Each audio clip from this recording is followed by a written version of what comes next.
ቤታችሁን ወይ ደግሞ ትዳራችሁን ሊያሳምርላችሁ የሚችል አንድ ነገር ልንገራችሁ። እሱ ምንድነው? ቅንነትና ግልጽነት ነው። ሚስትየው ለባልየው ግልጽ ከሆነችና ቅን ሴት ከሆነች፣ ባልም ለሚስቱ ግልጽና ቅን ሰው ከሆነ ልነግራቸው ከምችለው በላይ ፍቅራቸው በየጊዜው እያደገ ይላል።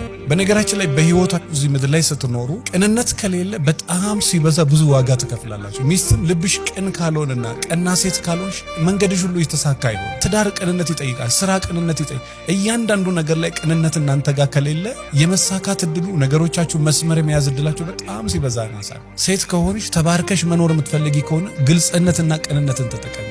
ትዳር ቅንነት ይጠይቃል። ሚስት ለባሏ ቅን መሆን አለባት። ባል ለሚስቱ ቅን መሆን አለበት።